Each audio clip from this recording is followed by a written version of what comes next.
Hey Lynn, how are you doing today? Good. How are you? Good, good. It's great to have you here on the show. So the name of the show is We Are in Business. This is Mhm. the first week we're having a guest, and I'm glad we're having you. Everyone here watching, Lynn is a successful financial security advisor. She's been working over 17 years. Not only that, she also has her mutual funds license. She's on the verge of getting her mortgage broker's license. So we're dealing here with an expert.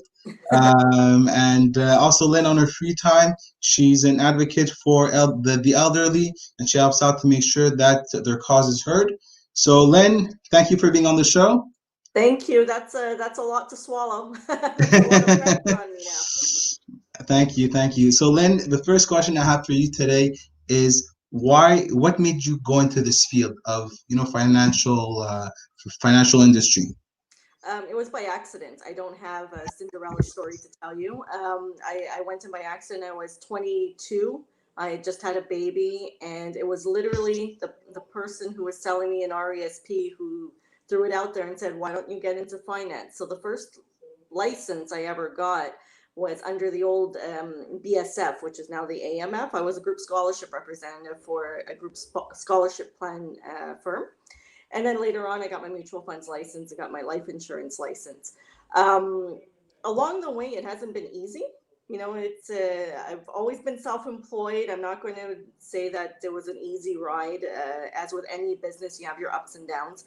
But where it really started to take off was about 5 or 6 years ago. I just went through a divorce, and when you start living life, when you're in your mid 30s versus your early 20s, you go through a lot of experience. So now I could relate to a lot of people better because I have more life experience, and I see the importance of understanding what you do with your money and the importance of financial literacy.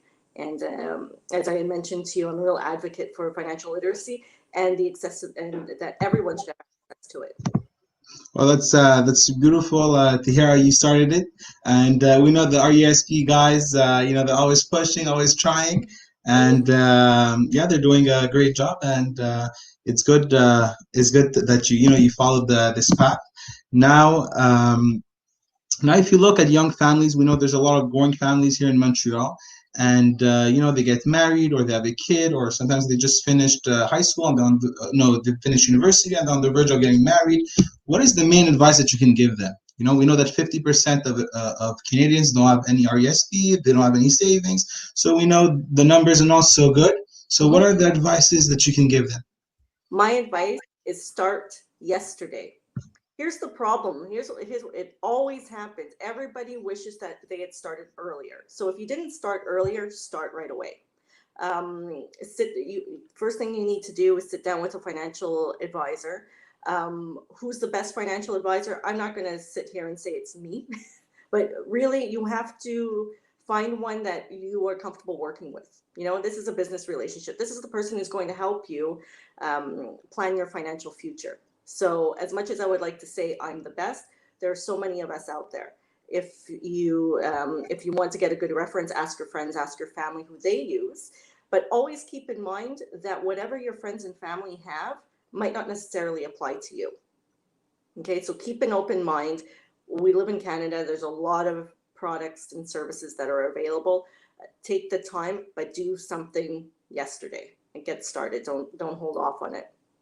Beautiful, Lynn. I really like this message, and I also stress this point with my clients. We see that people think they always will have time eventually. When I'm gonna get married and I'm gonna have a kid, and then the whens and the whats and the who's and the when and the Yeah. where, Mm-hmm. and then it's too, and then it gets to 40, 45, and unfortunately we see many people struggling and they barely have any savings for their RSP. Even $100 a month if they're starting at 22, 23, it goes a Exactly. really long way. Exactly. um, yeah, so the other question I have for you today is what was the number one mistake that you see people in their 20s and 30s, just finished university and they're working? What's the number one mistake that you see them doing? That they don't. We had touched on this. That they don't start saving. you have to start saving right away at your first job. I don't care if you're just working at McDonald's. I don't care if you're delivering newspapers. I don't care if you're part time or you only work sometimes. You have to start saving right away.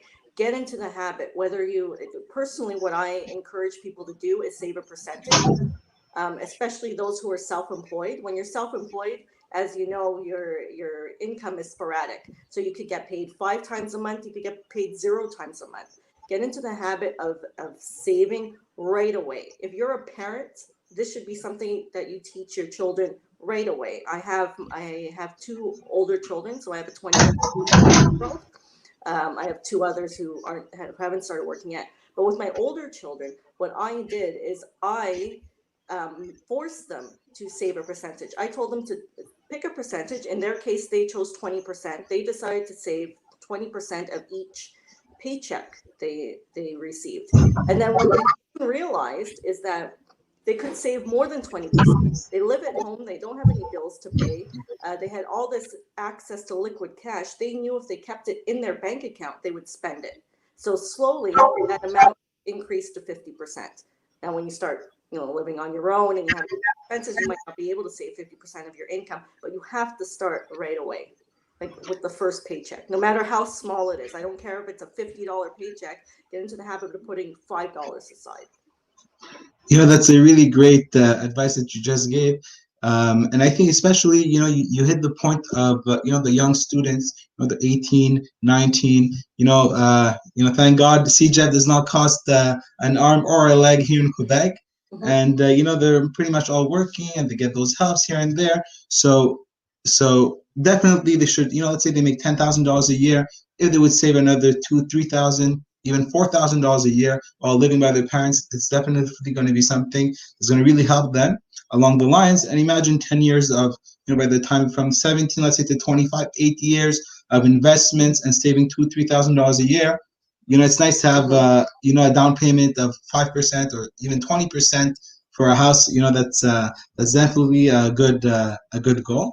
So the next question I have for you is, how do you manage? Because I see that you're a financial security advisor, you're a mutual fund representative, you're getting your mortgage license soon, and congratulations on taking out all those new things. So how do you manage to control all this information, and how do you put everything in the same package for your clients? It's very important for them to know that there's 3 separate licenses. So one of the questions that I get asked often is, what does a financial advisor actually do? And to be honest, as you know, it's not really about being a financial advisor. It's what licenses you hold. So I separate the 3 for my clients. And then when I meet with them for the first time, they often tell me what their priority is. So we focus on the priority. Maybe it's a mortgage, maybe it's life insurance, maybe it's an inheritance that they received. So we always tackle the first priority for the client, the reason why they're contacting me in the first place. And then towards the end, I take care of their initial need. We discuss everything else that I have to offer. I never throw everything all at once at a client. It's overwhelming. I wouldn't want that done to me. So I address the client's initial need first, and then towards the end, once we fulfill that, then I explain all my other services. Definitely, that's really good to hear. And not only that, I would give you, big congratulations for all the hard work that you put in. It's not easy to get 1 license, so let's not talk about 3 licenses, and especially with 4 kids. So that's really great of you, and you'll deserve all our respect. And so the next question I have for you is, now we know with the situation right now, there's ups and downs, there's the markets, no one really knows. So during those last few months, how do you readjust with the current challenging situation? You're talking about in my business or financial? In your business in general, how I'm sure there's been some differences. So how were you able to overcome your challenges during this time? Well, actually, for my own business, I've been so busy during the pandemic. Anybody and everybody and their mother, their neighbor, their cousin has called me asking me questions about money, because when things like this happen, when trauma like this happens to the world, what's the first thing on your mind is, how am I going to pay for everything? What I've learned is that we are more resilient than we think as people.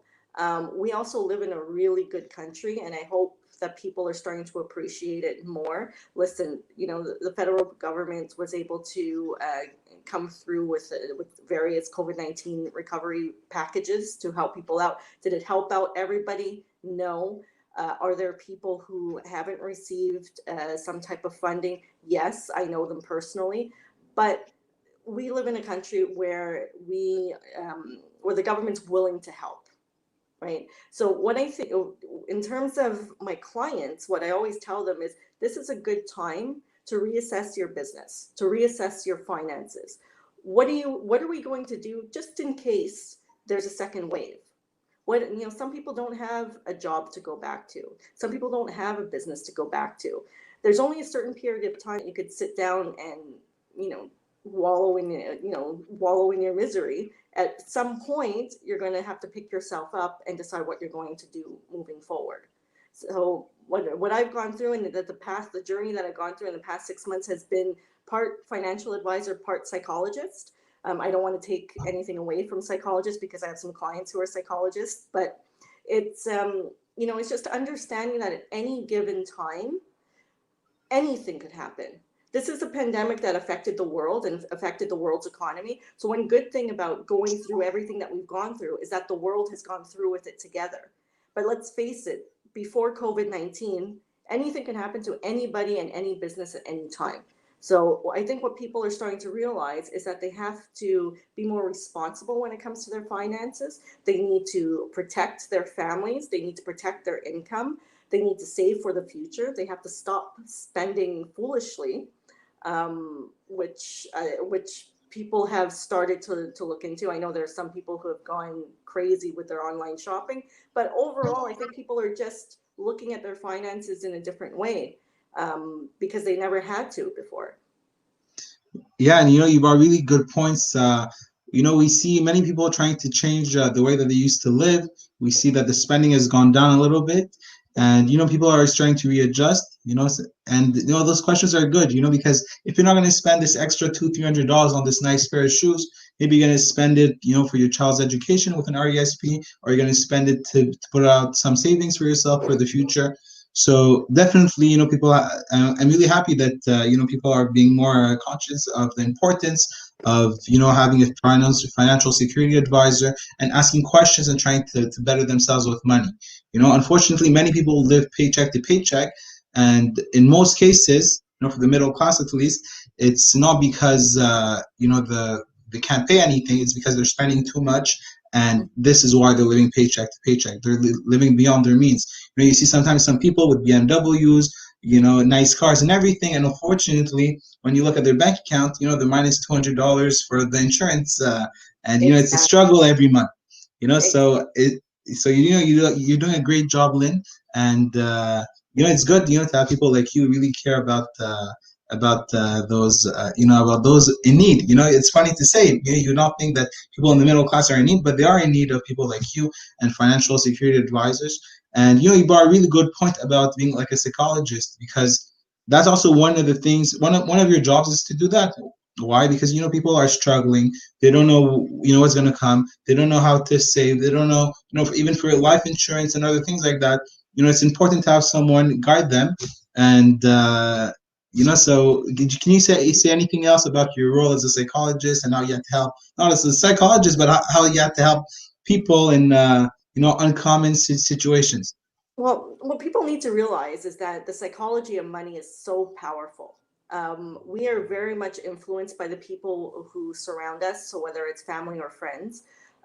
When it comes to money, it leaves a bad taste in a lot of people's mouths. I hear all kinds of things. Life insurance is a scam. Investing in mutual funds are a scam. Everything's a scam. Usually, it's a scam because somebody wasn't explained properly about the product. Life insurance is a very powerful tool. I mean, I don't exactly have a lineup of people knocking on my door to get life insurance. It's not something we usually think about, but everybody who has dependents should absolutely have some type of basic life insurance coverage. And usually the moment that people call me, and get it is because there's been a sudden death in the family, or there's been a friend of theirs passed away suddenly, and they were young, and they were married, and they had children, and it hits home. So yeah. Thank you, Lynn. It's really good, all the information that you gave us today. And I know for sure that the people who are listening are really satisfied with all the advices that you give. So everyone, you can follow Lynn on LinkedIn, on Facebook. Yeah, Facebook, right? Yeah. On Facebook. If you have any questions, you have the on the side, on the description, you have the links, and you have all the information for Lynn. You can call her, you can send her an email, and she'll be happy to help you. And also, she's starting a show next week, I believe, a I'm starting podcast. I'm Yeah. launching a podcast September 14th. It's called Money and Strategy. And basically, the premise of the show is I'll be interviewing regular, everyday people. They're going to be sharing their stories, their successes, their challenges, their money journey. I'm not going to have the rags to riches stories on this show because I find that most people can't relate. I'm just going to have regular, everyday people talking about their everyday challenges or success stories when it comes to their finances. So that's September 14th. That's great, Lynn. So everyone go follow it. It's going to be a great podcast. And please leave a comment, share with your friends, and we'll see you next week. Thank you. Thank you. Thanks so much for having me. Thank you.